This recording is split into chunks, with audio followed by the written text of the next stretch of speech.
This episode of the Gamerheads Podcast is brought to you by Seven Bridges Premium Gourmet Yum Yum Sauce.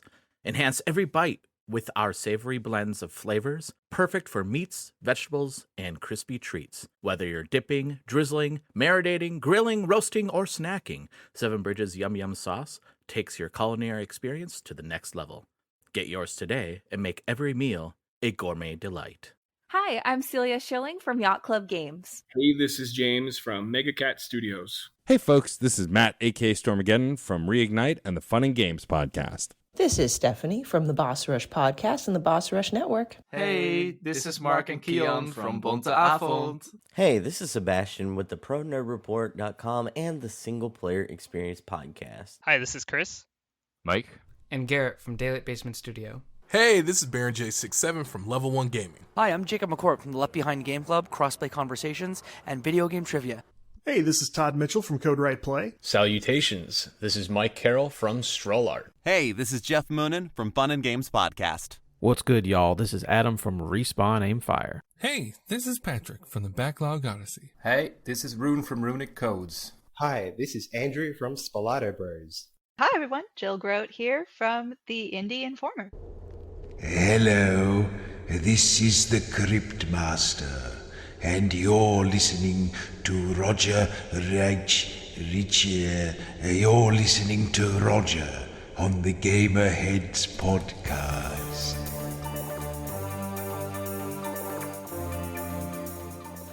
Welcome to another episode of the Gamerheads Podcast. How's everybody doing today? I am Mike. Roger is not here today.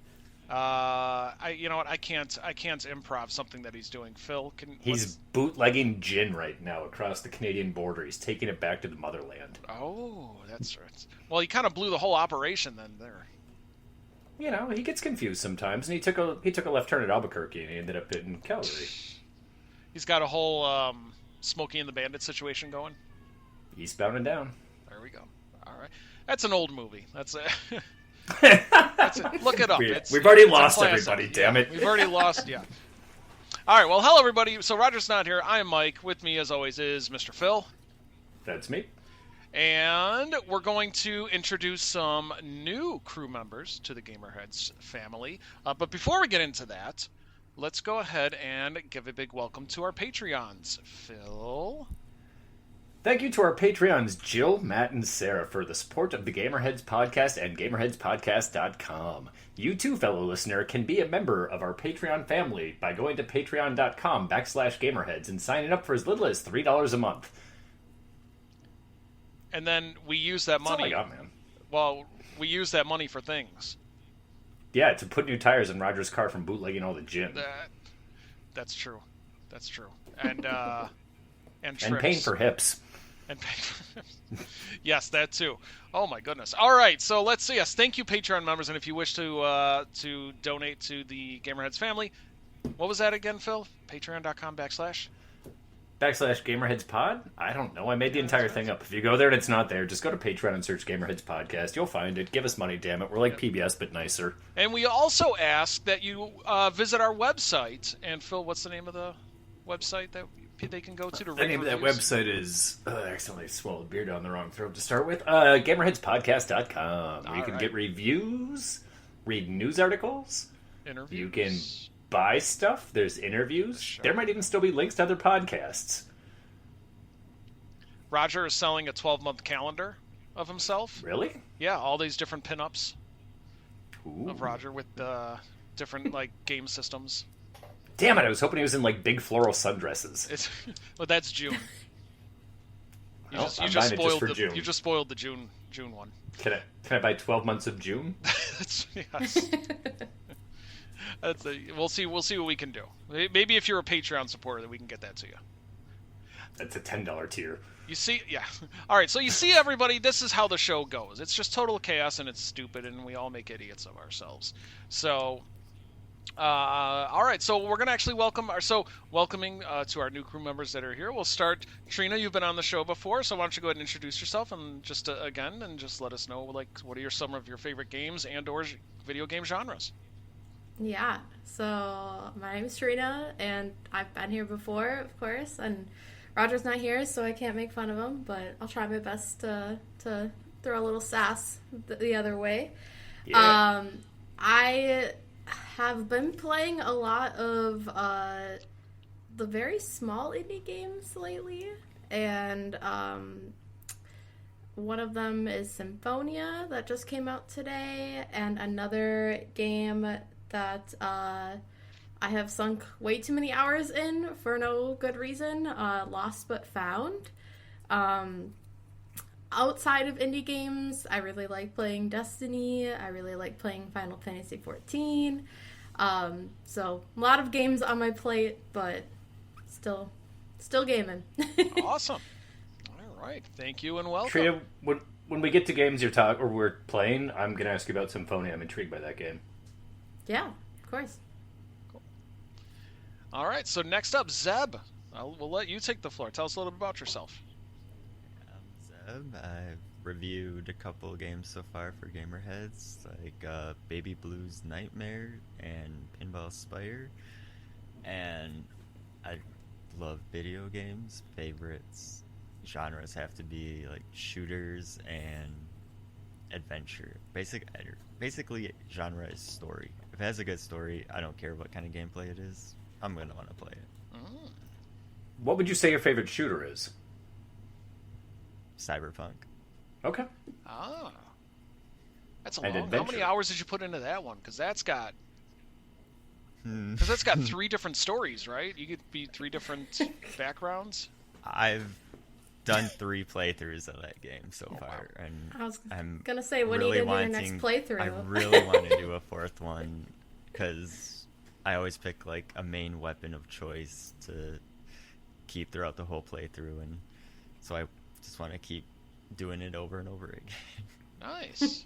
There's nothing wrong with that. That means it's a good game if you want to run through it that is. many times. I mean, the music just captures me, so yeah, it's great. What have you played it on? Well, Xbox, PlayStation, and PC. Actually, all of them. Yeah. Is the PC like the best it that running much. one so far? Oh yeah.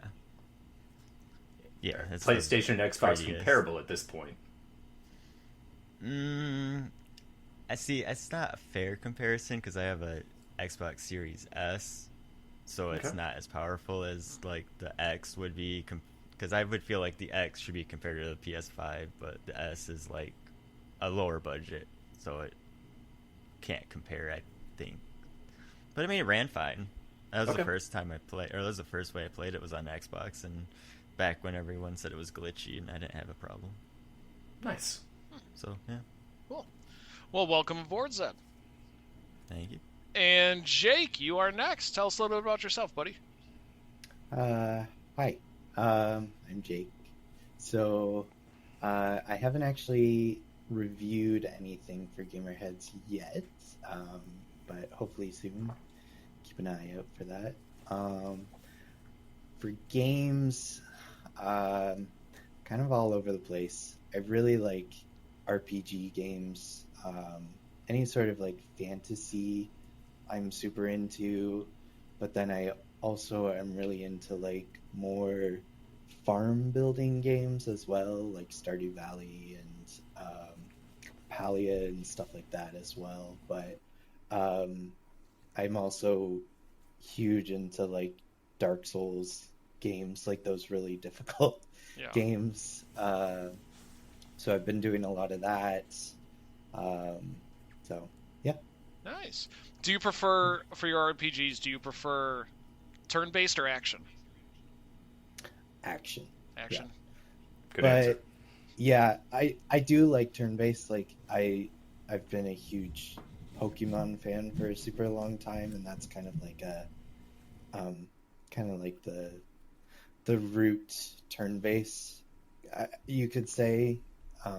So, but yeah, even like the new Final Fantasy VII game, it being kind of more action-based than the turn-based, it really interested me. So, yeah.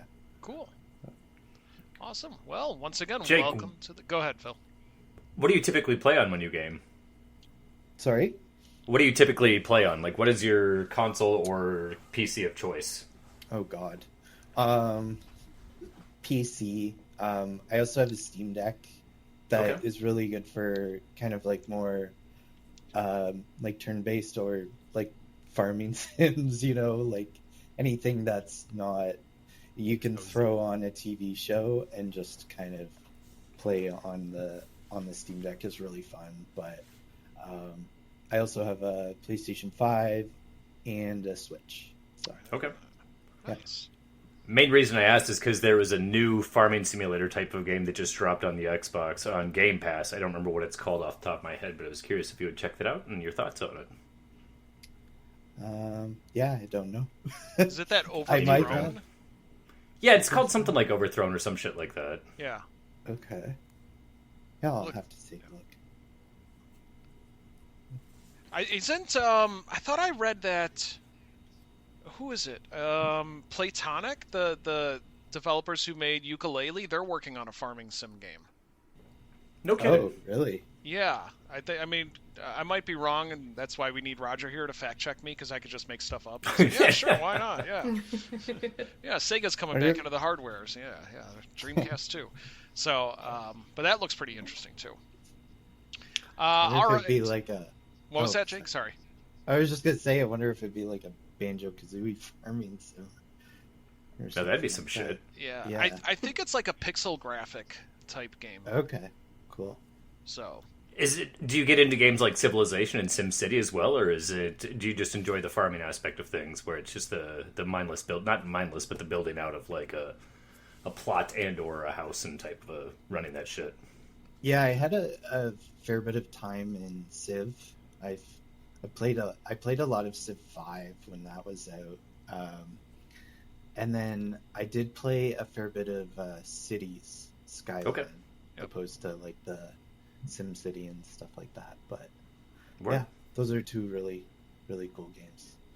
Heck of a lot of DLC for them too. Oh yeah. Yeah. Cool. All right. Well, yeah. Well, welcome aboard. We hope to see more of you on the show as we do additional episodes every week. And I'm sorry, Phil. Where can somebody get the Gamerheads podcast from? Oh, you can get it from Gamerheadspodcast.com. Oh, that's right. You can also get it wherever you find any of your audio medium, places such as Spotify, iTunes, Apple Music, which is the exact same thing as iTunes and probably no longer exists. You can even say to your smart device, like an Alexa, "Hey, Alexa, play the new episode of Gamerheads Podcast." I don't know if it works or not, but I'm going to tell you, listener, that it does. It's worked. I've done it. No shit? Yeah, seriously did. Yeah. She replied, like, "Are you really sure you want to listen to this? Because it's not really that good." I'd be like, "Don't tell me what to do. Just play the damn show." And... Are you sure you want the newest episode? Don't you want, like, the one from 5 episodes ago where it wasn't that bad? Yeah. All right, and then before we get into everything, we got one more bit of business to go over, and that is, I'll tell you what, I had an argument with my family. Because and like I said earlier, I'm from the Chicagoland area, and from the Chicago, if you're from Chicago, there's one thing we pride ourselves on, and that's violence in our city and pizza. So the argument I had with my wife was, I want real pizza tonight, and she wanted Papa John's pizza. That's not real pizza. And that's not real pizza. But it became real pizza when I added one extra ingredient to it, and that is Seven Bridges Yum Yum Sauce, an official sponsor of the Gamerheads Podcast. You can get Seven Bridges Yum Yum Sauce on Amazon still, right? Right, Phil? Yeah, it's still on Amazon for now. It's also, if you're in the Minneapolis Twin Cities area, it is in a bunch of the local grocery stores, as well as a handful of meat markets and fish markets. Places like Kowalski's are carrying it now, so is... Damn it, now I'm drawing a blank on the name of the other one.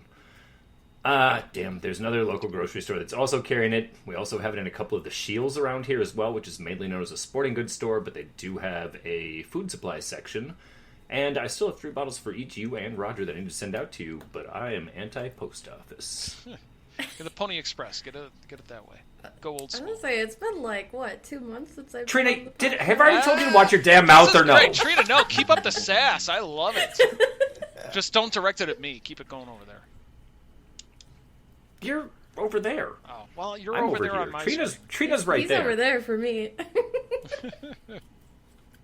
Listeners, I wish you could see all the finger action we had going right now as we're all pointing in the direction of where Mike is, and it turns out he's not at the same spot for any of us. I'm in the top left corner on my screen.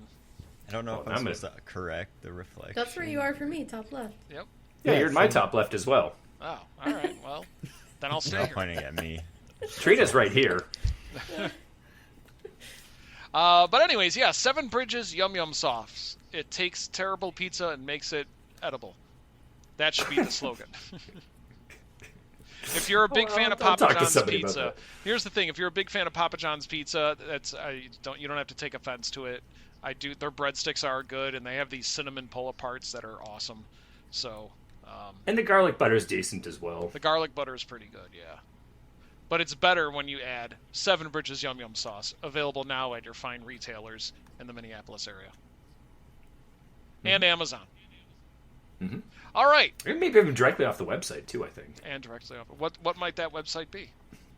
Hellifino.com. Okay. Probably 7bridgesauces.com is my guess. All right. All right, well, let's jump into games that we're playing. So, I'll tell you what, Zeb, do you want to go first? Do you played any games lately? Right now, I'm playing Final Fantasy VII Rebirth to try to finish at least one of the nominees for Game of the Year, besides just Astrobot. Mm-hmm. And I'm also playing 1000X Resist. I don't know. Dude, that game's fucking weird.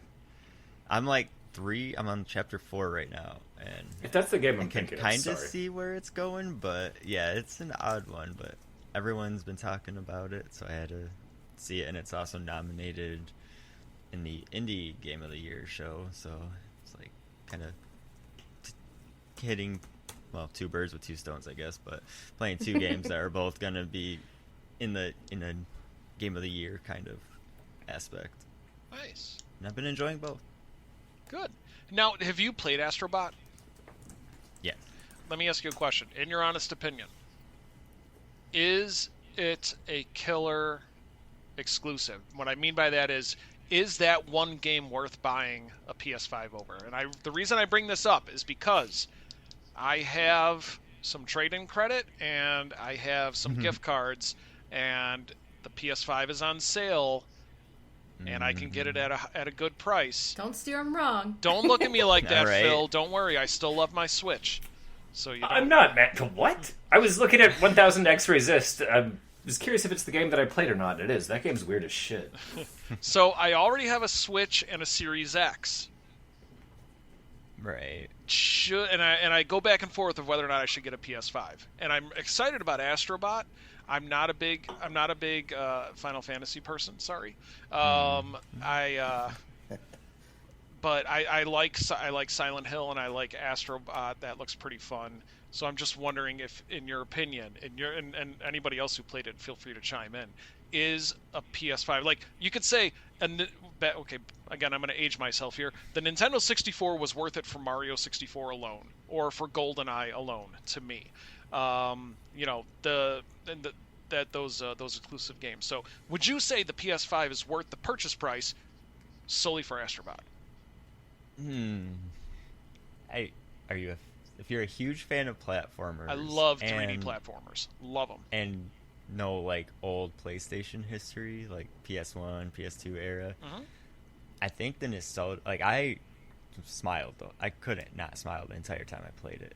And with the PS5 controller, it was pretty awesome. I don't know if it's worth, because it's a short game, so I don't know if it's worth getting a PS5 exclusively for that. But if you have if you want Silent Hill 2 or say like any other PS5 exclusive, because there are tons still. Yeah. No, there's not. You're lying to us, Zeb.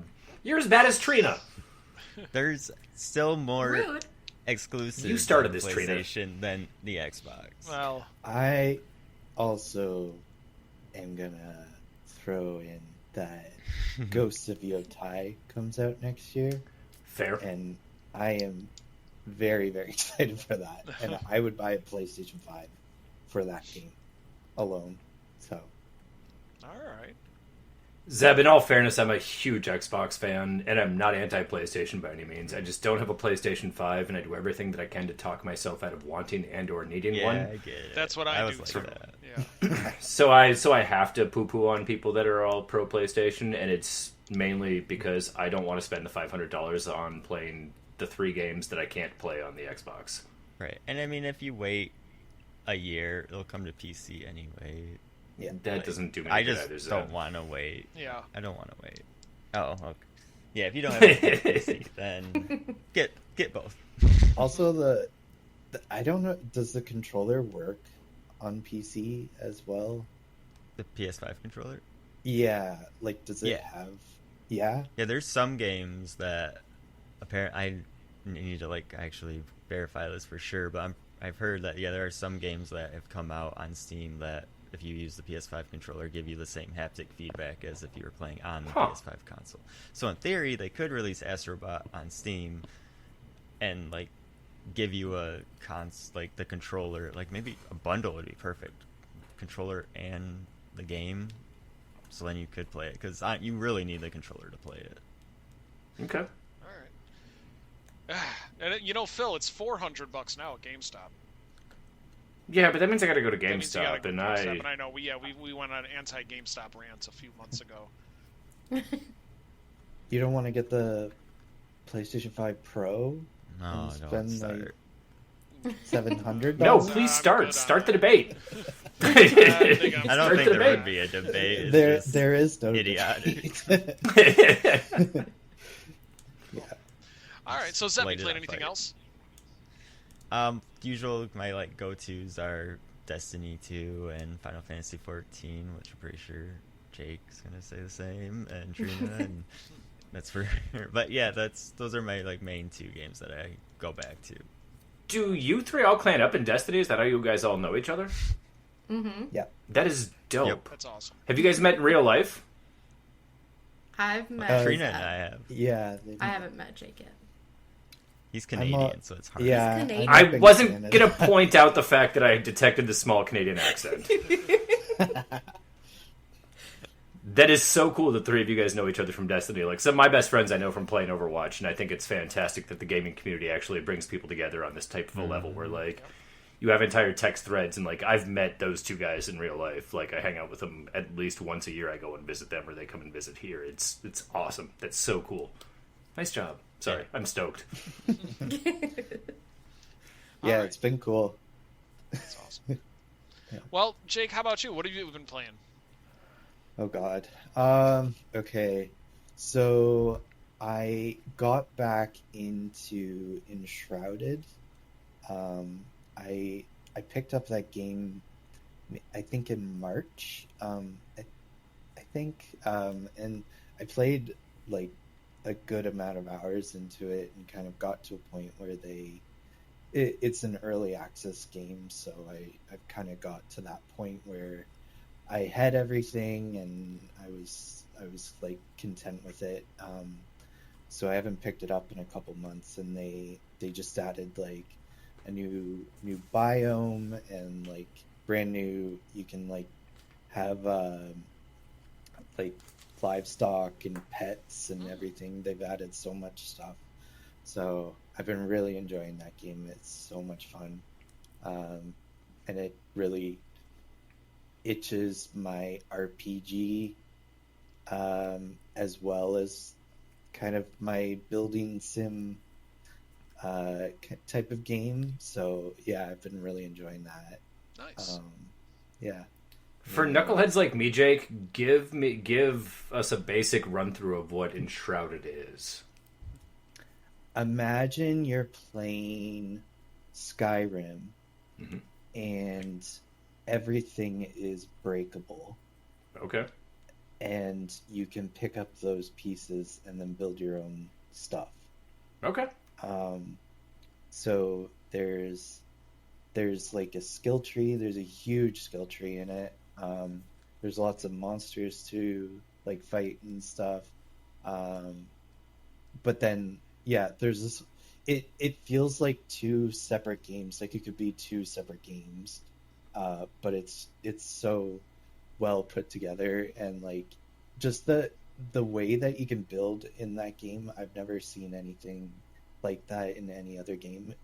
Like it kind of uses like the voxel system, I think that's what it's called. So everything's kind of in pieces, but you can build upon that. And some people have made, like, sometimes I'll just go on Reddit and I'll look at builds that people have made, because it's insane what people can build in that game. So yeah. Is there an end game to it, or is it just kind of an endless fuck around adventure, for lack of a better phrase? Pretty much. There's a lot of quests. Like, it's not like Minecraft where you kind of just go in and then you're like, okay, I'm just gonna start, you know. There's lots of quests. You get people, so you get different people that come and hang out at your base that you can summon, and then it'll be like a carpenter or something like that. And once you get the carpenter, then you can start building specific things the carpenter can build. And then they might have a quest where it's like, oh, if you get me this table saw that I lost in this bandit camp, I can start building other stuff. So it kind of like builds off of that, and you can keep like unlocking new stuff and whatnot. And it's really cool. Okay, so there is like a narrative to it as well, then. Kind of, yeah. There's, there's like a whole story and stuff, and there's lots of like, if you're really into like lore and stuff, there's like books around all the different camps and stuff that you find that you can read stuff about. It's really cool. Okay, sounds pretty dope. Yeah. So yeah, I've been playing that a lot, and I'll continue to play that game a lot until I get bored again. And I just picked up Marvel Rivals, so I just downloaded it as well. Yeah, me and Zeb were just playing that before we hopped on here. It's so much fun. Is it? There's so many. There's so many heroes, and they all have their own kind of quips, and it's just it's really cool, and I want to play more. So I really don't want to get into a new free to play game. Heroes. Is there like battle passes and stuff too? So yeah, it does have a battle pass. We were just looking at it. It looks like it's like $5 for like the season 0 one is like $5, and the good thing about, don't mean to cut you off, Jake, but like one of the best parts about it, if you have a busy life, is you buy the battle pass, you can come back like 2 years down the road and finish it. Oh, no shit. That's smart. Yeah. All right. Halo Infinite did something similar to that too, because I remember I played that for a while and then stopped and then came back and I was like, oh, I can still finish this battle pass from like a year ago. Okay, cool. So I'm gonna be me here for a couple of minutes. I'm sorry, Mike, but as a big Overwatch player, I have Marvel Rivals questions. Have you guys played Overwatch? Yes. Yeah. A little bit. Okay. How similar is it? It's quite similar. It's I guess the big thing is it's third person, right? So can you switch that to first, or are you forced to play in third? No, and I don't think it would work well in first person. Just the way that abilities work in that game and stuff like that. There's a lot of fast moving. Yeah, and there's a lot of melee focused heroes. So some of them are right up on you and stuff like that. And like, I feel like I'd get motion sickness playing Spider-Man in first person. No, that makes perfect sense. Yeah. So, but like even like the little like hit ticker, it looks exactly like Overwatch. Like it sounds exactly like Overwatch, and every character has their own ultimate and stuff like that. One of the cool things though that me and Zev were looking at before is that certain heroes kind of mesh together. Yeah, you can like combo alt, right? Yeah. So like you can play as Rocket Raccoon, and then also someone can play as Groot, and then like Rocket Raccoon can like climb on top of Groot and then do like a special and stuff like that. And there's like a whole like page on like what each kind of hero like connects with other heroes. It's really cool. So. All right, well, it's nice talking to you guys. I gotta run. See you guys later. Sounds like I got some fresh crack upstairs to smoke. I'll be back. It's that does sound a lot of fun, and I do love Marvel, but I don't know. I'm gonna. If you know the heroes, free, Mike. It's good. Yeah, I know. True to their heroes. You guys are playing on PC though, right? Yeah, but I think it's cross-platform, isn't it? I'm sure it is. Everything is nowadays. Yeah. Considering you have to like befriend people within the game, opposed to like that usually means it's cross-platform. I think. So. You guys should hit me up after I create my account about 10 minutes after we all log off of here. My username is going to be borednow23 with a capital B and a capital N, and it's bored like I ain't got shit to do. Also, that goes to all of you listeners too. Feel free to hit me up. I'll play with people. I don't care, because I play Overwatch every night, and if I have something else to play that's exactly like Overwatch, it's a nice warm up for Overwatch. There you go. It does sound fun. It does sound. I'm gonna have to start watching some streams of it then before I take the plunge. I was also very surprised on how well the game worked. Right. I was going to ask, with it being out for 2 hours and 15 minutes as we speak, there's been no performance issues? No server issues. Matched up right away. Like, nothing. Didn't our one friend have some issues? But was that just his PC? I think that was his PC. He got it figured out too. So. Yeah. Oh, did he? Okay. Yeah. I think he just had to change some graphics settings or something. Sounds fun. Okay, yeah. Now my interest is peaked on that one. So thank you for now. I gotta spend some more money on it. Yep. No, free, Mike. Free. I thought the battle pass was $5. Oh, That's a battle pass. You don't need the battle pass, yes, Mike. That's just the devil on your shoulder tapping you, going, "Yo, dog, give me $5. Give me $5." I'm like, here you go. Take your $5. Go for it. And it's good forever, Mike. That's $5 that never expires. That's true. All right, so you're the devil on my shoulder. Cool. Yeah, man, you I'll get be a the really devil on your shoulder. cool skin for Black Panther right away. That looks really cool. Cool. And that's nice. Well, what else are you playing, Jake? They're gonna want to end the podcast right here. Yeah, I know, right? I have talking about it. Hold on, there's a new competitive shooter out. I gotta go. Like I said, I wasn't kidding. I gotta go. Yep. Anything else you're playing? just. I guess I should say Destiny 2 and Final Fantasy XIV. You don't have to. It's not like... That's fine. We You default. sound like you hate those games so much.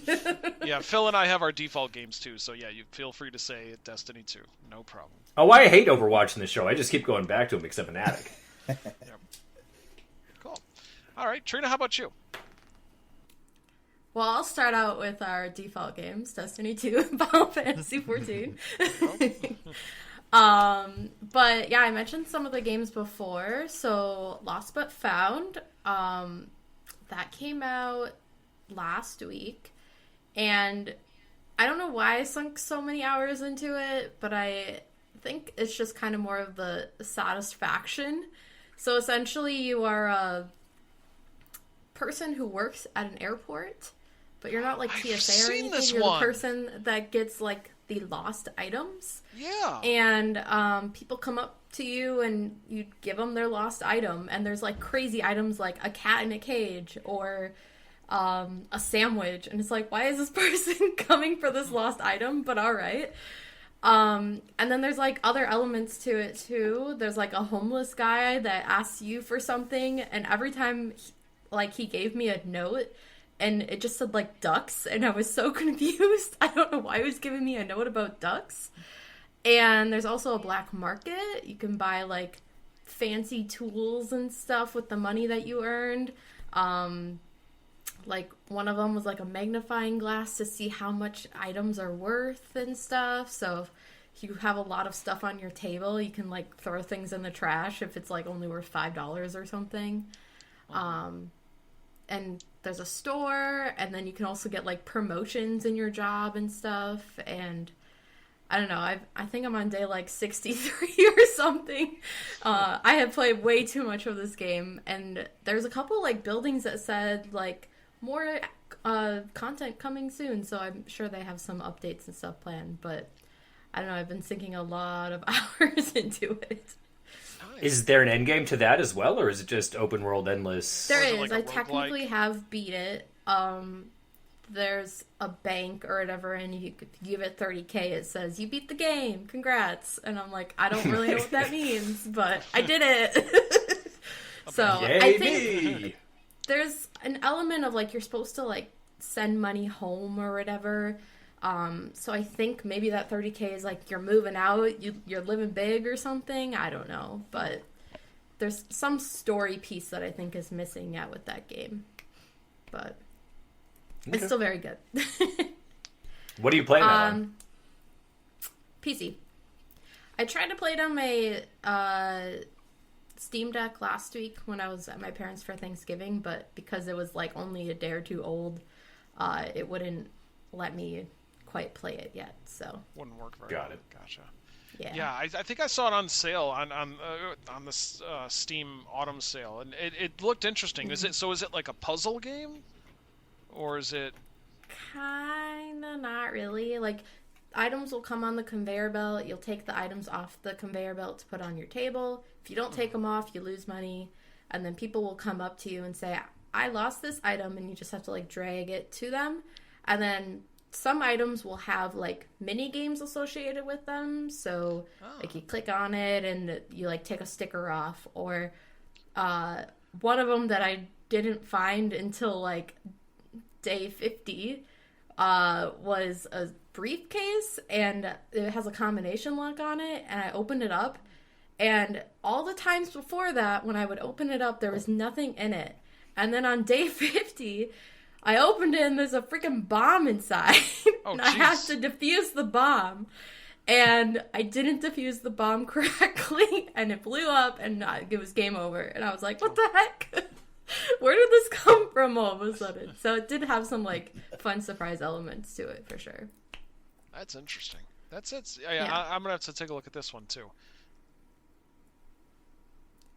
I don't know if you said something, you're muted. Almost we didn't hear you. Oh, yeah, you are. Son of a bitch, I was muted. Is it available on other things or just on the Steam?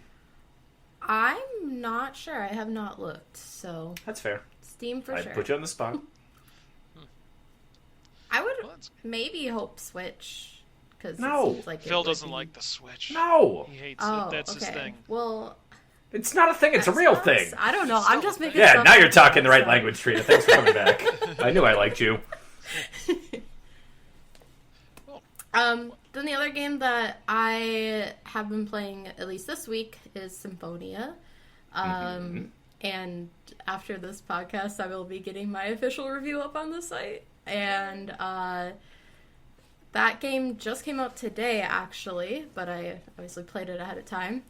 And it is... I played it back when I was in Seattle. We went to this event called The Mix, which essentially is like a bunch of more developers at a little party, and they give us free drinks and stuff for being press, and it was really fun. But I played it there. I played the demo, and it's like Hollow Knight mixed with like the theatrics of brain work. What did I say in my review? Phantom of the Opera. So, like, think of, like, Phantom of the Opera, like, he's got that mask on and everything, and then Hollow Knight, the platforming aspects of it. And you are essentially trying to bring music and sound back into this world, and you kind of go through, and things are just, like, eerie and quiet, and the music kind of goes along with that. And you find different things and you play your violin to get like platforms and things to move, or plants to grow, and or like this darkness to kind of go away. They have like really creative elements to it, like when violin players play, they pluck their strings sometimes, and the jump is like a pluck ability is what they call it, so you can jump higher, which I thought was really neat and cool. And yeah, you're essentially trying to bring more music back into the world. So I found a flutist, and there's some other characters that I won't spoil as well, but trying to bring like the magic of music. And there's very cool cutscenes in it where they're playing music together, and just everything's kind of growing and becoming beautiful again, which I think is really cool. So I was watching a trailer for it right before I jumped on to record with all of you guys, and it looked super intriguing, which is why I wanted to hear more about it. You said you reviewed it? Mm-hmm. Yep. I'll have it up after this podcast, which will probably be up whenever you guys are listening to it. So. And where will that review be found? Maybe on a website called Gamerheadspodcast.com. Girl, you got this down to a science. Perfect. Full spoiler alert. What did you give it, if you don't mind me asking? I give it an A. Okay. Oh, nice. Let me ask this. Is it a Metroidvania? Trina, if you say I don't know what that means... I know what Metro is, but like I've never actually played them, so I don't know if I can compare it. So, is there a lot of going back and forth on the map after you unlock something to go back to unlock a different spot of the map that you can get to other things? Yeah. Yes. All right. So yeah. Okay. So basically, a There's Metroidvania. secrets and stuff. Yeah, and you have to go back. Yeah. Nice. I love that. One huge map. You start off with not a lot of abilities. You gain more abilities. That gains you access to other areas of the map. So a lot of back and forth. And actually, the secrets are what give you more abilities too. Then that's so exactly cool. That's not. Yep. See, no, man, this was a big mistake having you all on. That's 3 games now that I'm putting. That's one of which is free. Not the battle pass. Anyway. $5, Mike. $5. I'll Venmo you $5 after this. We can play together. Okay, sounds good. Anything else? Gosh, no, I don't think so. This past weekend, I was learning how to edit videos, so I was not playing as many games as I usually do on the weekend. So. Gotcha. All right, cool. Phil, how about you? What games have you been playing? Mainly the usuals. I did take a dive off the deep end, and I started the Call of Duty campaign. Just because I said I would, and I have. And I am firmly reminded about how bad I am at Call of Duty games as soon as I stepped foot into the Call of Duty universe. I have not played anything online yet, but even just the campaign is kicking my ass around. But it's very well done, very well lit, and it's got Lou Diamond Phillips in it, which is a big selling point to us old people. But I've enjoyed what bit of time that I've spent in it, and I also find it very, I'm going to say odd, but not too surprising, that even just completing the first chapter of the campaign, you get a rare achievement for it, because nobody actually plays the campaign in Call of Duty. It's all just, everybody just plays multiplayer. So it's just like, oh, I completed the first thing, and it's a rare achievement because only 9% of the people that play this game have done this. Cool, I'll take it, I guess. have that achievement. Atta girl. So yeah, I've spent some time with Call of Duty. Like I said, I've downloaded Marvel Rivals. I'm very much looking forward to playing that in approximately, I don't know how long. Everybody's got to go by when? 5 minutes? Okay, cool. I'll be on Marvel Rivals in 5 minutes. Downloaded Crash Team Racing. Haven't started it yet. Haven't really started anything else. I've just kind of been stuck in my same rut as there's been a lot going on in life. But you know what? It's life. It happens. Yep. Cool. What about you, Mike? So I also downloaded Call of Duty, and then I started it up to play the single-player campaign, and then I said F you to Activision, and I deleted the game. Because they said, well, in order to play the single-player mode, you need to sign up for an Activision account. And I'm like, no, I don't! And then I hit the uninstall button. That's fair. Yeah, I didn't want to get that. I'm so sick of doing that. I just want to pop in the game and play it. So. Yep. So I did that. That was fun. And then I have been playing Mortal Kombat 1 because the Chaos Reigns DLC, the story and the additional characters went on sale, so it was half price. I wasn't about to pay $50 for it, but I'm okay paying. Damn, $25. that's steep. That is very steep, and I'm okay paying $25 because at the same time they also released Ghostface, so I was practicing with Ghostface from Scream. Scream. That's cool. Not that Ghostface. From Wu-Tang, got it. Yeah, I know who you're talking about. No, not him. From Scream. So I've been playing that, and then they also had an event. They do every 2 weeks. It's like the towers, and you earn points by beating these towers, and the more points you earn, the higher you're into like a percentage. So like if you're in like the top 50% of the points that people earn during these towers of time, you will get like an exclusive skin or an exclusive item as part of your customization for the character. Well, this one had Ghostface as the announcer, the voice. So like if you watch the Scream movies, the actual guy that does the voice of Ghostface is in this game. He does the voice for Ghostface. But if you're in the top 5%, you get that for the voice for free. So the voice being like, when you select your characters, that he says round 1 fight and all, like that, like fatality, like it's in his voice. So I was really grinding at that, and I was able to get into the top 5%, so I earned that. Nice. So I got that. I've been playing Fortnite, of course, because they started up a new season, so I got into that. It's interesting. It's interesting Fortnite. Good or interesting bad? No, interesting good. I mean, every time they start up a whole new island, I'm like, okay, I got to get used to this now. But it's okay. I mean, it's Fortnite. What are you going to say? It's always the same thing. I heard you can beat Godzilla in that game now. Wait, yes. What? Godzilla is in the Battle Pass. Like full-size Godzilla or mini-size Godzilla? Not like Son of Godzilla, just like Godzilla from like.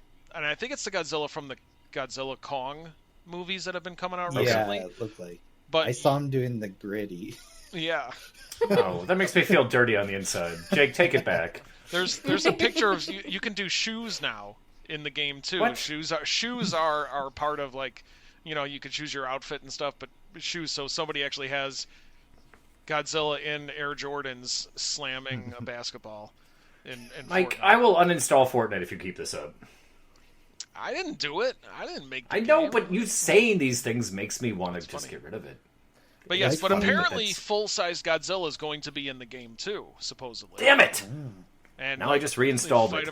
Fight him as a boss, I guess. So, I also took advantage of some of the sales that are going on, and I purchased all the DLC for $10 for Minecraft Dungeons, and I started playing that because I was in the mood for a Diablo Light. So I've been playing that, and that's mindless hack and slash, very very old school. So I'm enjoying that. And let's see, I also pre-ordered a game. It's not out yet, but I wanted to mention it because Zeb, you're talking about how much you like stories.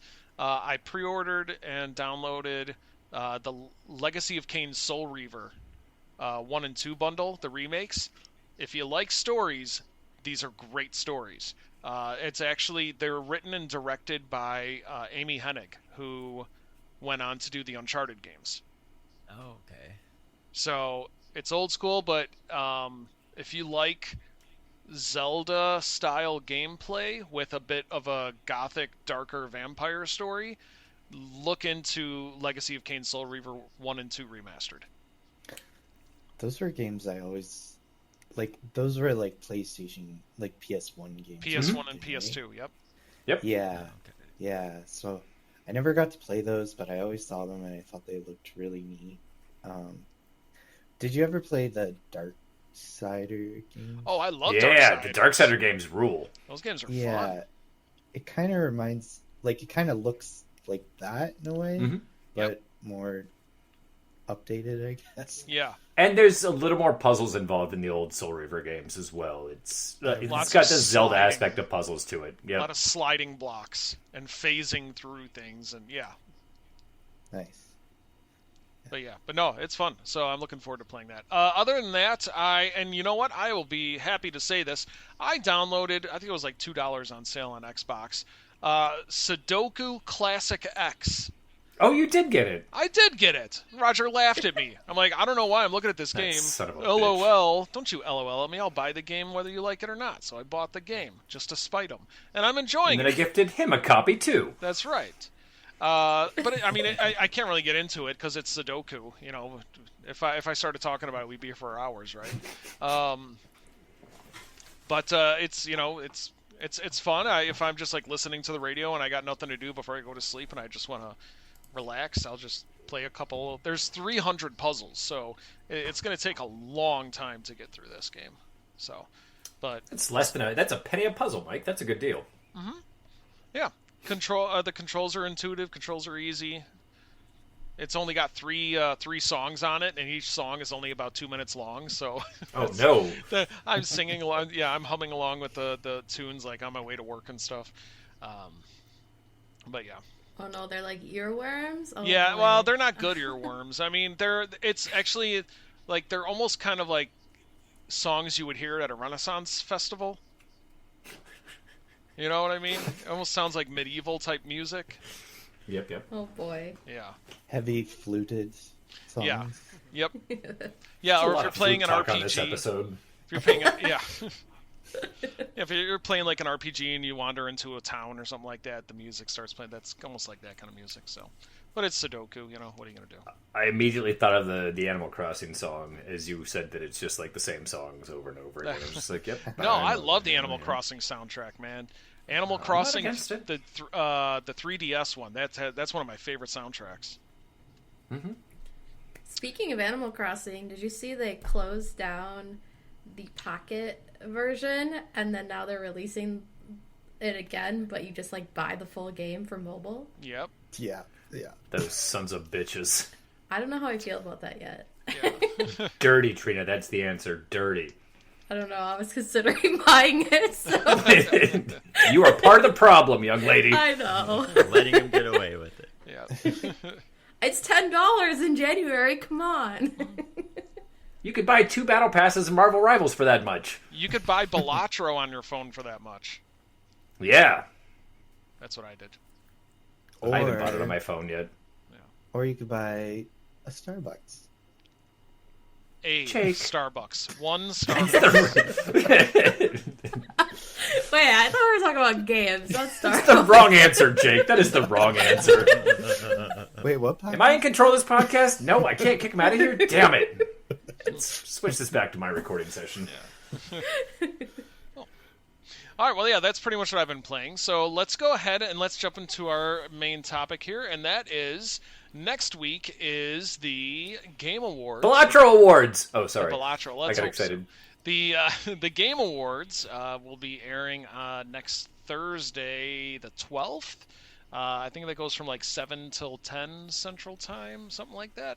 And that's just what we've been seeing over these past so many years, where they give out awards and don't spend enough time giving out awards because I'm going to go on a rant. All right, I'm going to rant. Here it is! There's times when they're like, oh, yeah, okay, well, now let's listen to this pop artist for 5 minutes sing a song. Oh, by the way, here's an award we gave while this was happening. Here's another award we gave while this was happening. Here's another award. Like, it's called the Game Awards. Award the awards during the show. Don't just say, oh, yeah, here, this person won this. And they only actually do maybe about 2/3 of the actual presentations of the awards during the Game Awards. Otherwise, they're like, oh yeah, here's some other stuff we gave out. I don't know. Am I just a curmudgeon-y old man for being upset at that? No, but I will say, Mike, this year Snoop Dogg's going to be there, so I am not anti-musical Is it really? performance. Yeah, I thought I saw that. I didn't really sleep much last night, and I spent a lot of time on social media at approximately 3 o'clock in the morning. And I might have hallucinated it, but I thought I saw Snoop Dogg was performing. What does he do? Jake? He's an I will kick you off this. I will kick you off this podcast twice in 4 minutes, Jake.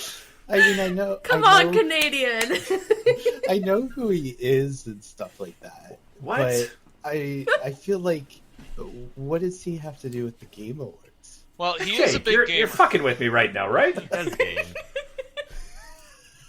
Well, this is all a big... Did Roger send you here to see if you could piss me off? Is this what's happening, Jake? So I just go ahead.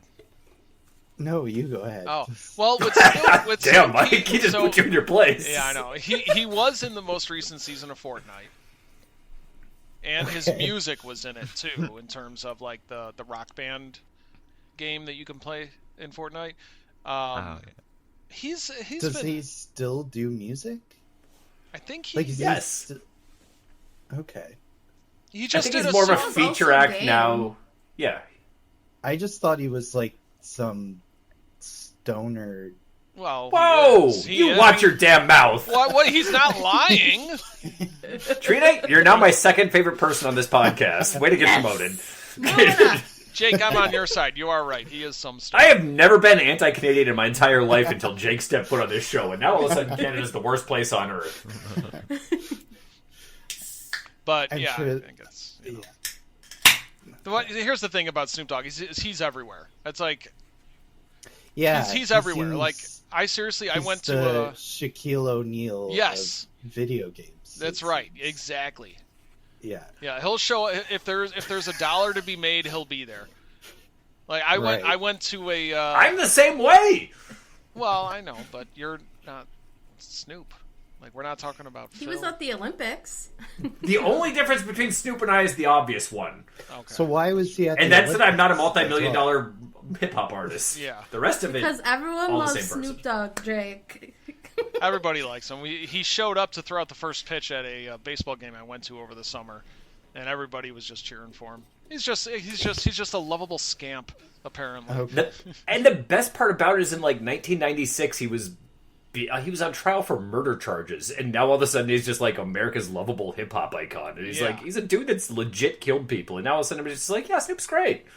I'm sure you could say that about a lot of famous people. What? No, famous people are perfect, Jake. No, I mean, especially Americans. Ferris Bueller killed somebody. That's what I was gonna say. Matthew Yeah. Broderick. Matthew Broderick ran somebody over and killed him in ran over Ireland. somebody.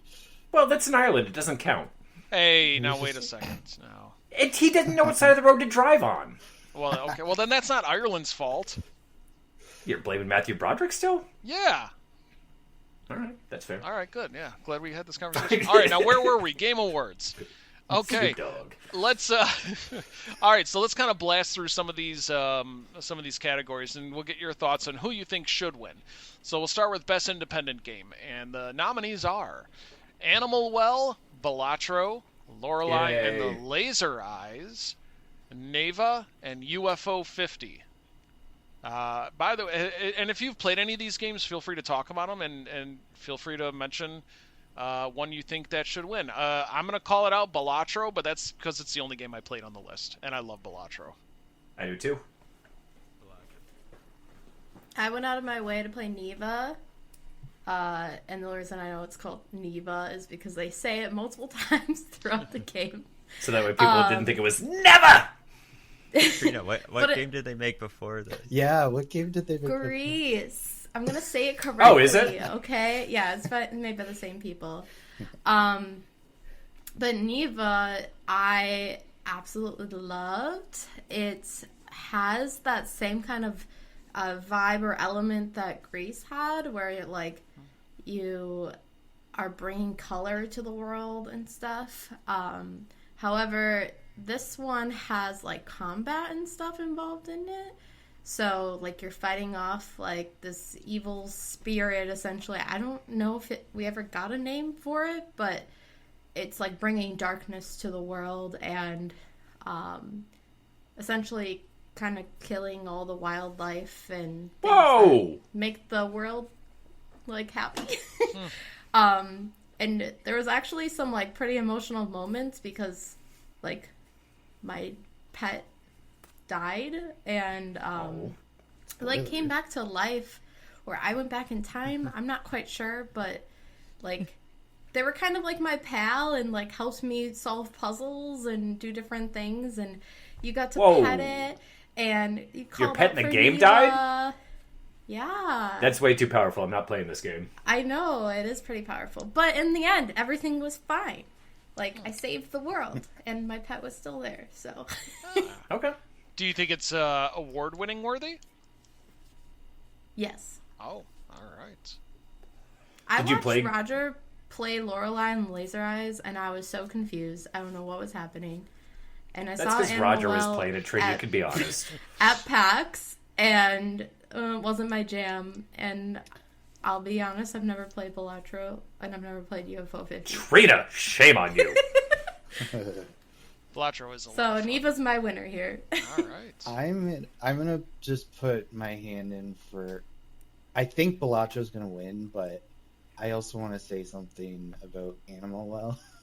I never. Please do. Did you play it? Oh, I never played it, but I did see a lot of really good things about it. I'm also Big Mode is Dunkey's new production company, if you know him. So I thought that was really cool for like kind of like a starting production company to get it. Like it was I'm pretty sure Shared Memory is a one person deal, and I was hearing really good things about that game. I do think it was more of a flash in the pan, so that's why I think Balatro is going to win, just because people are still talking about Balatro, where Animal Well is kind of not. So, yeah. Gotcha. Seb? All right. Have you played any of those? I played Balatro. Attaboy. Will admit I was late to the party. That's all right. You still made it to the party. I didn't pick it up till they announced the Cyberpunk. Seb! Oh. It's fine. Hey, any I was reason like, is okay, good. Right? Now I gotta get it. And yesterday Okay. was the first time I beat my first deck. And How did it feel? Nice. Felt pretty good. And Yeah. I get it now. At first I wasn't, and my wife she's played the shit out of the game. She's like, you gotta keep playing. Like, it's one of those games you can't put down until you get a good run, and then it's got you. And yeah, I only bought it on my phone, and so I just play it when I got a few minutes. It's that kind of game where you just, click, oh, okay, and then you can just do something else, and it's there for you. Yep. When you get that right combination of jokers, you just know you're going deep into it. You're When just you like, get the oh man, multipliers- I'm going to make a run. And then when it starts speeding up, that's the best feeling. Like when you've got it's like ding, ding, ding, ding, and then like when the multipliers start going faster and faster. Oh. I will say, I think what helped me get really into the game was turn it, because I was playing my phone. I just turned the volume up, and yeah, it's the sounds that really help. I love the music. Yeah. Yeah. Cool. All right, so next, best debut indie game. I don't know what the difference between independent and debut indie game is, but we have, well, it's similar here. So Animal Well, Balatro, Manor Lords, Pacific Drive. Phil, did you play Pacific Drive, or were you interested? No, it's a PlayStation. I'm super interested in it, but it's a PS5 exclusive. That's right. And the Plucky Another Squire. reason. Yeah, another reason. You make a PS5. fair point. I feel I like am I've seen no it longer on mad at you. Steam. Yeah, 'Cause I was Steam doesn't looking count at for it. me, okay? Well, I know, but... Not all of us have fancy-ass computers that can play video games, Trina. Sorry. Some of us look like the homeless person at the airport that you're trying to give shit to, okay? I'll Where's give you a my note that duck says note? ducks. So has anybody played any of those games? Animal Well, Balatro, well, we won't know Balatro, but Manor Lords, Pacific Drive, or Plucky Squire? Plucky Squire. Yeah, is that fun? I'm Oh super my gosh, intrigued by it's that. So fun. I've been streaming it the last couple weeks. So I guess that I've been playing more games than You've I been streaming remember, it? But yeah. Well, could you let Wait, us know where can people find your stream? Where can they find your stream? Sorry, Mike, I didn't mean to step on your toes. Twitch.tv/Trina Ballerina. Trina with 2 A's. But yeah, it is super unique in the way that while it still has like platforming, oh my gosh, get rid of the duck note. It still has like platforming elements to it, but you start out in a storybook, so you're like playing in the storybook, and then this evil wizard who's like always been your nemesis finds out that you're in a storybook and that he can manipulate the story. And so he uses like evil magic and kicks you out of the book, and then your character is like in the real world, and you're on this like kid's desk who has created this world basically. And there's lots of cool elements of like going in and outside of the book to like either go get items or to flip back in pages to get different things to help you to move forward or to manipulate the story. So like, for example, there was a like rat that I had to get past, and there was a big rock in my way, or I would have to walk past the rat and just get attacked. And one of the things that I did was I hopped out of the book and I like leaned the book, and the rock slid so that I could go into like it hit the wall, and there was like another page that I could go into.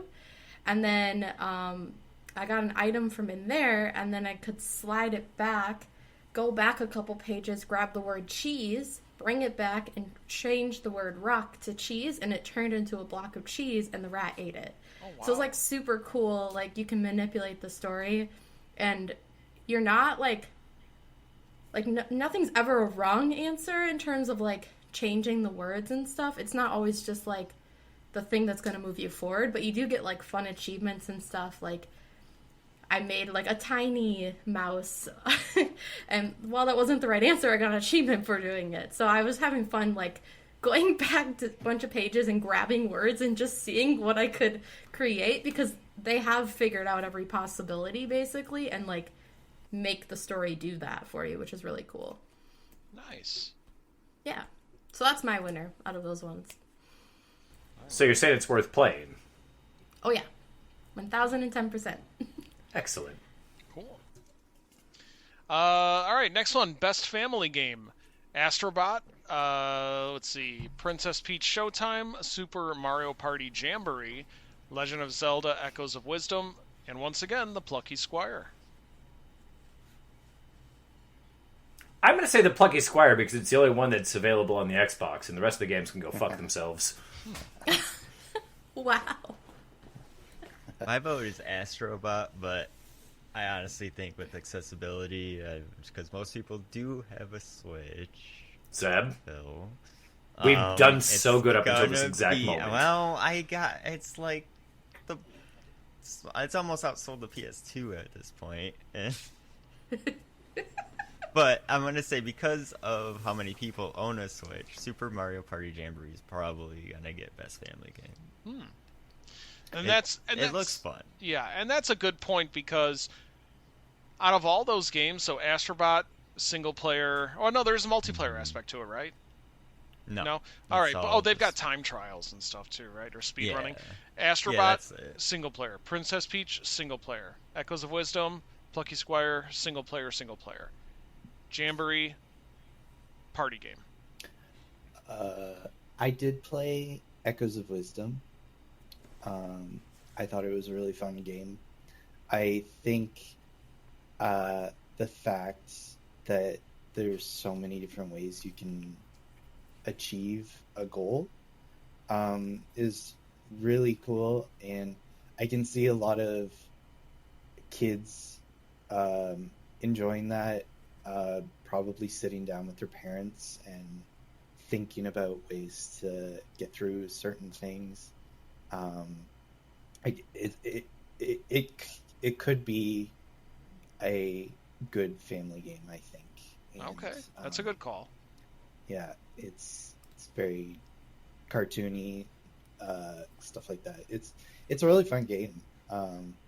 So yeah, I'm gonna say Echoes of Wisdom. Nice.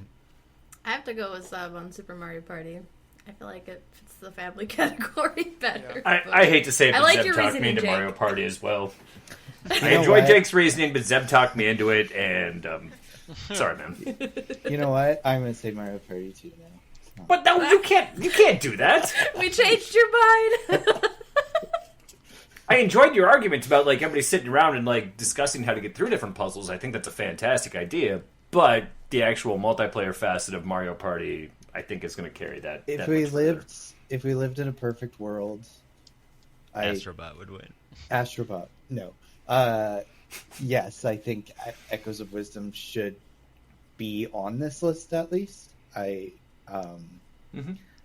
But yeah, I think probably Mario Party is going to win, or Astrobot. If for some reason they, like, I don't know, sometimes they just pick a game, I find, and then it just wins everything. Jake, You know? it's voted on by the people. There are no such thing as rigged elections. Right. Okay. Maybe in well, there could be a argument for the Game Awards being rigged, but that's what a lot of people tend to say afterwards. But anyways, it's definitely a popularity contest. Yeah, it's an opinion-based thing, so everyone's gonna have conflicting. Oh yeah, answers. people get so salty over these. Yeah. So. Let's see what's next. Best narrative. So we have Final Fantasy VII Rebirth, Like a Dragon, Infinite Wealth, Metaphor, ReFantazio, Senua's Saga, Hellblade 2, and Silent Hill 2. I haven't played a single one of those, so I got no skin in this game. So, didn't you play Metaphor? So I played the demo / prologue that Metaphor ReFantazio has to offer, and I really enjoyed it, and where the story was going, I think, was really good, and like, it almost felt timely, like, because for the whole, I'll just say, like, the plot of it is it's a fantasy world, and there's like a fantasy story in this world of another world with one race that just all gets along. There's no tribes or anything, and I'm like, and and when they're talking about it, they're just showing Earth, pretty much. You see skyscrapers and modern technology, and you're like, well, why can't we have that perfect world? If this is the fantasy world, they're thinking we literally have it. And it just felt like it really, like, if that's, like, where they were going to go with the story, and from the reviews I read, it kind of sounds like it was. It sounds like it would be a really good story, but it came out, like, a month ago, and I'm still trying to beat Persona 5, which is... Oh, boy. Yeah. It's a task in itself. That's my Steam Deck game I play in the morning during work. Cough, cough, not during work, no. No, before work. But yeah, so I think Metaphor is good, and then Final Fantasy VII Rebirth, I've played about 15 hours of that so far, and it's beautiful. Like, if you're a Final Fantasy fan, it has all the checks all the boxes. It's good CGI cutscenes and story and voice acting and it's a really good game. So it's a hard choice. Mm-hmm. What do you think is going to win? Final Fantasy. You can say Final Fantasy. What I think is going to win is either Final Fantasy or Silent Hill. Now, I guess, there's a whole nother rant, though, that I have, is they're both remakes. Mm-hmm. That's right. That was another point of contention. Is like half your, like, I will say the Rebirth, I've never played the original Final Fantasy VII, and looking into trying to catch up, because I played the last remake, the part 1, they do add differences. There are, like, it has diverged, and they've added, like, they're called the Whispers or the Shadows, and they show up to correct the story back to its original form when people played it on, like, the PlayStation 1 or whatever. So that is cool, but yeah, they're both remakes, so I feel like most of their work was already done ages ago. It's a valid point. Good point. I mean, yeah. What would you say should win if you took those off? Well, I don't know, because I can't give a valid opinion because I've only played Metaphor, but not that much. But I will say everyone that plays the Yakuza games, I've only played 0, love them, and I do see why they love them. So I could see that one winning, and I do think it does deserve it, because people were upset that didn't get near the top for Game of the Year. It's a pretty loved franchise, so I could see that. Mm-hmm. Yeah, I don't know. Like I said, I haven't played any of those, but I see your point about being like remakes and stuff. And when they announced those, like, yeah, people were pretty upset about that. And speaking of other nominees that people are upset about, well, let's go to Best Game Direction. And our nominees are Astrobot, Balatro, Black Myth Wukong. Here we go: Elden Ring, Shadow of the Erdtree, Final Fantasy VII Rebirth, and Metaphor Refantasio. So, DLC, Elden Ring DLC, nominated. It's gonna win. I think it's fine for and game I'm voting direction. for it. You're voting for it to win? You just want there to be total chaos? Yeah, it's also Watch so it burn! freaking good. I absolutely love Shadow of the Erdtree, and I think it deserves it. Jake, how long of a piece of DLC was it?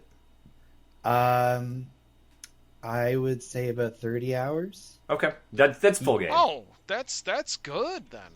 Okay, yeah. But no. No. Yes, I Sam. have the counterpoint to this. We've talked about this.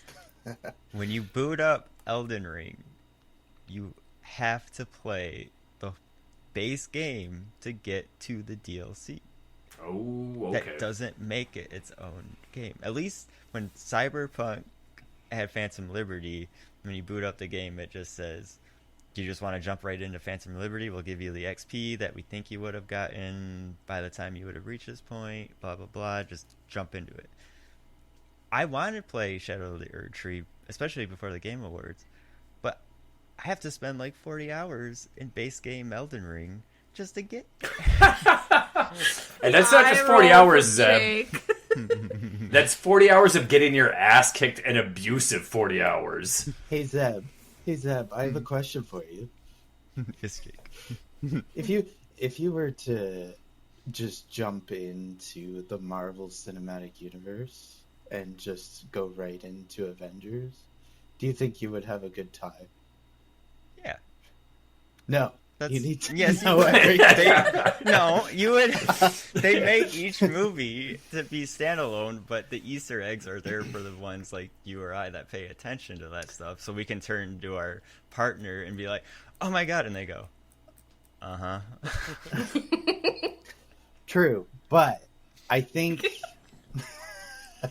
Counter argument, Jake. Yep. What? If one was to have read all of the lore of the Marvel Cinematic Universe and jumped into the Avengers movie instead of watching all the prequels, because they have read essentially every comic that led up to that point, including everything that transpires in the Avengers movie, they'd still have a good time with the Avengers, right? True. So you could just watch a playthrough of Elden Ring and you're fine. But you need to... No, I can't play the DLC you need without to get playing the game. to the... Yeah, so the thing is Jake, you're gatekeeping. I think that's the word that the kids use. Probably. Probably, whatever. I don't care. Just shut up, Phil. Sorry, Jake. I'll put my head down and just drink beer. No, I think I do understand what Zeb's coming from. Like, you do need to... There's a boss, and it's a significant boss that you actually need to beat before you can... Well, significant bosses. Is there Is two? this the one I watched you struggle for You have like to multiple beat days on end? Radon first, right? And then you have to beat Mo. I don't think you have to beat Radon. I think you just... I mean, because I don't you wanna just spoil talk the to... ending of the DLC, but Radon plays an important Oh, yeah, part. that's true, yeah. But to get to Moog, you just need to get to the Blood Palace. And then... Oh, yeah, just get to the Blood Palace. If somebody would have told me Elden Ring has a place in it called the Blood Palace, I probably would have played it by now. You might have just sold me on Elden Ring just because now I know there's It's a a Blood good Palace. game. I won't It's a deny it. freaking It's good a game. great game. I love. It's the first Souls-like game I've ever played. But DLC.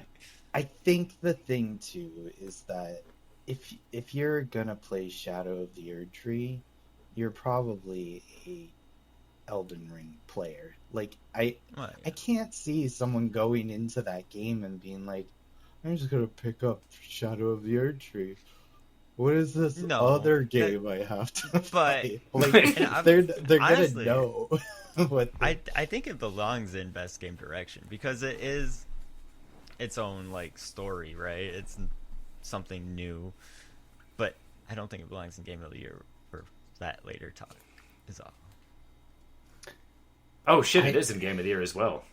I think, if anything, it should be in game direction. Like, I think it should. Yeah, I agree with that. Yeah, I think it's like the fact that it was even nominated for Game of the Year and it's a DLC has to say something. Like, it's a huge game. Like, I understand that, like, you have to get to a certain point and everything like that, but I don't know. You gotta play it. I just might be a little salty that Cyberpunk, that Justice, or that Phantom Liberty got put in Best Ongoing Game category last year. When it's like, well, you can't compete. Cyberpunk can't compete against WoW or Destiny when it's not an ongoing game. So it's like, and that's what it says. Conversely, it's looked at as an ongoing game, which is kind of a huge thing because it's saying that, I don't know, was there an end game to, is it called Phantom Liberty? No, that's a Metal Gear game. It is called Phantom Liberty. Yeah. There's an end game to it, though, right? I mean, it's a single player, one and done thing. Like, separate ending to the game.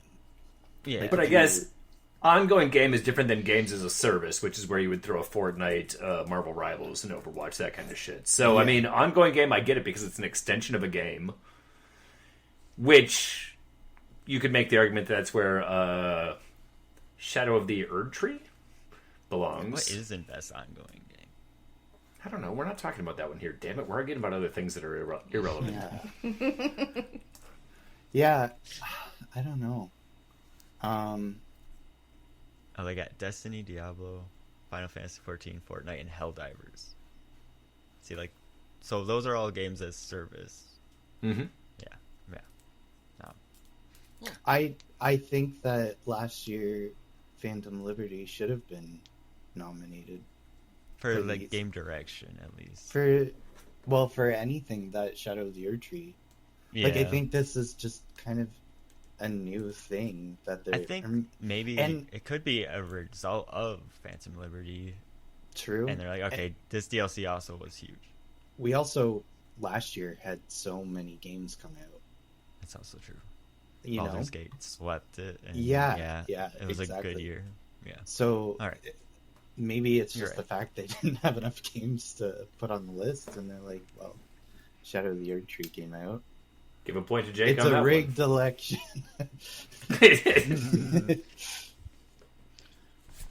All right. Go ahead, Mike. So now we're moving on to the last category, Game of the Year nominees, and the nominees are Astrobot, Balatro, Black Myth Wukong, Elden Ring Shadow of the Erdtree. I think I accidentally called it Entree. This is what happens when when your eyesight is going. Final Fantasy VII Rebirth, and Metaphor ReFantazio. What do you think is going to win Game of the Year? What do you think, not what you want to win, what do you think is going to win? Astrobot. Astrobot? Yeah, I think so. I think I'd like it to be Astrobot, but some of my other friends have kind of convinced me it might be Black Myth Wukong. I've seen more hype over Astrobot than I have over Black Myth Wukong, having only played exactly one game on this list. They had Astrobot at PAX West, and like the line was never short for that. It was out the door like every single day, and they only let you play like 3 minutes of the game. Like, so it's just crazy. I mean, people are so hyped for it. Because just if you think about how it even started, it was just a demo. He was just a guy that was supposed to be a demo showing. It was kind of a tech demo, right? Yeah, how awesome your controller was and stuff, and everyone went, "No, we want a full game of this guy. We need full game." And then Sony took it and ran with it. And if you've played any Sony game in through your history, you're probably gonna find a character there that you're like, oh, I know that guy. I remember him when I was like 10 years old. There was no Sony when I was 10, Zeb. PlayStation was not a thing yet. Sorry, Grandpa. Don't apologize for that shit, Zeb. Jake, you're back up to number 3. Heck yeah. All right. Well, I'm sure I'll say something else. Well, I'm sure no matter who wins, there'll be a lot of people complaining on the internet. Absolutely. Because that's what the internet's for. Mm-hmm. All right, so let's really quick. Any new games? Because that's half the Game Awards is Game Awards, and the other half is game announcements. So, any announcements that you think we might see or that you would want to see? I'm hoping to see something from Destiny because of the state of the game. I'm not trying to. It's Final Shape was a great expansion and honestly left me so happy. The way it was like the Avengers Endgame for gaming for me. But what they're following it up with has been left me wanting. So I'm hoping that they have something to show us to get us excited again. They did last year or the year before or whatever. So I'm hoping the tradition continues. Nice. I am really hoping to see some in-game footage and gameplay from Borderlands 4. I would really like to see some Borderlands 4 in-game footage. I forgot. I didn't realize they were making another Borderlands. Yeah. They announced it a few months ago, right? Trina, you're going to fall number 3 if you keep this shit up. Or I'm sorry. You already are I number have 3. played all Never the other mind. ones. Trina, how about you? Anything you're hoping to see? I don't know. I feel like I haven't really seen any like announcements or potential things. So I'm not sure what is gonna be shown. All right, Jake, how about you? Anything? Okay, 2 things. Fable, because I feel like we haven't heard anything about that game in forever. And Avowed, I'm really interested in. Oh yeah. That's got a release date on it, doesn't it? February, right? I think so. Yeah. It's early next year. They showed some gameplay a while back, and people were kind of like meh. So I heard they kind of went back and did some stuff. So it'd be kind of interesting to see some more stuff about that. So yeah. Nice. Personally, I would truly like to see. Sorry, Mike. I'd truly like to see an actual release date for Gears of War, the new one that's coming out. The prequel, or whatever it is. That's true. Yep. I would like to see more info on Perfect Dark. I hope they do more with Perfect Dark. That'd be fun to see. I'm hoping that they do a trailer. So I'm hoping we get some twofers for Metroid. I hope we get a new trailer for Metroid Prime 4, and I hope they do maybe a shadow drop of Metroid Prime 2 remastered, since they released Metroid Prime 1. And then finally, the one I'm really hoping for, and I got my fingers crossed, I really think they're going to show it. I really want to see a new trailer for Resident Evil 9. If we could... GTA 6. Oh, I'd be so excited. I would love that. Massive Can Effect. I throw a curveball that I think Phil would hate? What was that? I said, can I throw a curveball that I think Phil would hate? Please do. Is it a new Zelda game or a new Mario game? No. So they've been like... Everyone's suspecting that potentially the Switch 2 is going to come soon. Could you imagine Trina. if they announce like a release date? How can I not That's mute what you were you? going for. Try and like hell to mute you, and I can't. I hate not. We gotta get Phil. He'll be screaming, and he'll be the first one to pre-order it. How? So I'll put some money in and get him one. Yeah. No, Jake. Wait. You gotta go to the Patreon page so that we can buy Phil a Switch 2. That's right. And what is that Patreon page, Trina? Oh, just look up Gamerheads Podcast. There you go. You said. Perfect. You type in some words. You can probably find it on Gamerheads.com. All right. Well, hey, that pretty much wraps it up. Look at that. We had a pretty meaty show today. So thank you, Trina, Zeb, Jake, for welcome to the Gamerheads family, and great to have you on. And we hope to have you on every episode we do from now on. So if anybody wants to get a hold of you on social media, how can they do that, Zeb? Oh, I'm on Twitch, twitch.tv/MrZBear, Z-E, not Z. Bear, Jake. Zed Bear. Get out of here. All right. You're on Blue Sky too. I don't remember my stuff. Trina, how about you? Yeah. Oh, I'm sorry, Zeb. Did I interrupt you? Do you you're have more? good. No, you're okay. good. That's it. Trina. I said my Twitch earlier. Twitch.tv/Trina Ballerina with 2 A's. And I'm also on Blue Sky, Instagram, anything that you can think of. Just search for Trina Ballerina and you'll find me.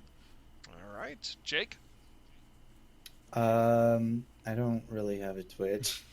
I think I've live streamed like twice and had Zeb and Trina in, and that was it.